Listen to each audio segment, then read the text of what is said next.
Bonjour à tout le monde, aujourd'hui je vais vous faire une petite expérience que vous avez peut-être déjà vue concernant la gestion du temps. Et nous, ce qui va nous intéresser, c'est la gestion du temps pour les agents et conseillers immobiliers. Je vais commencer, vous voyez, devant moi, j'ai un bocal. Je vais commencer par remplir ce bocal avec ce que j'appellerais finalement moi mes gros galets ou mes rochers. D'accord? Ces rochers, il faut les considérer comme les choses les plus importantes qu'on a à faire dans une journée. J'ai l'habitude de vous dire 3 objectifs à remplir. Là, on va être gourmand. On va partir sur 5 choses. D'accord?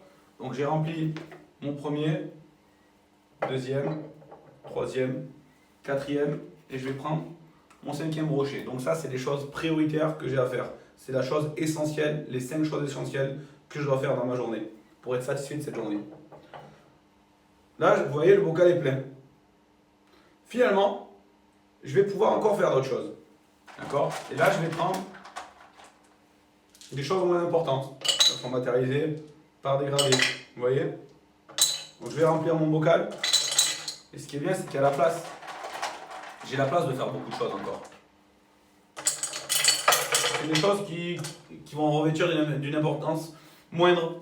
C'est moins important que les premières choses qu'on aura prévues. D'accord? Je continue. J'ai de quoi mettre pas mal. Et là, pareil, j'arrive, je me dis, tiens, je suis arrivé à remplir totalement mon bocal. Et finalement, je m'aperçois qu'une fois que j'ai fait mes 5 choses les plus importantes, que j'ai fait des choses secondaires, j'ai encore la place pour faire ce que moi j'appelle, et ce que j'ai l'habitude de dire à mes conseillers, les grains de sable. C'est tout le reste, tout ce qui n'est pas important. Et là, je peux vraiment le remplir, mon bocal, autant que j'en veux. Ce qu'il faut retenir de cette expérience, et à chaque fois que vous allez faire quelque chose, pensez systématiquement. Est-ce que je suis en train de remplir mon bocal de grains de sable? Au contraire, de remplir mon bocal par ce que j'appelle moi les 5 rochers?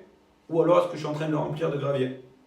Si cette expérience, je l'avais fait d'une façon différente, en commençant par mettre le sable, ça aurait été impossible de faire mes objectifs prioritaires journaliers et même de faire des tâches secondaires. Et je vais vous le montrer tout de suite. On va refaire la même expérience, mais de façon inversée. J'ai donc mon bocal qui initialement est vide. Mon bocal, ça va correspondre, je vous le répète, au temps qui m'est alloué dans ma journée d'activité, dans ma journée pour ma productivité. Et vous me connaissez, j'aime le terme efficience. Là, j'ai fait toutes les choses qui n'étaient pas importantes. J'ai traité tous mes mails, les réseaux sociaux, j'ai répondu à des acheteurs non qualifiés. C'est super. Ma journée commence à être bien remplie. Et quand je vais vouloir faire les choses les plus importantes pour moi, très vite, je m'aperçois que je ne peux pas les faire. Il n'y a pas la place, puisque j'ai rempli mon bocal de choses pas importantes. Priorisez toutes vos actions. Ne commencez jamais une journée sans avoir 3 objectifs préalablement définis. Si vous avez atteint ces 3 objectifs, dites-vous que vous avez réussi votre journée. Si vous n'avez pas d'objectif clair, ça ne pourra pas marcher. Donc dès que vous faites quelque chose, pensez, je fais en priorité mes rochers, les choses les plus importantes, d'accord? Là c'est représenté par un galet, mais mes choses les plus importantes. 3 c'est très bien, 5 au grand maximum, je vous conseille de rester à 3. Ensuite je vais faire les choses secondaires, d'accord? Et je vais terminer par mes grains de sable. Loi de gestion du temps, petite expérience, essayez de vous y référer à chaque fois que vous hésitez ou vous ne savez pas quoi faire.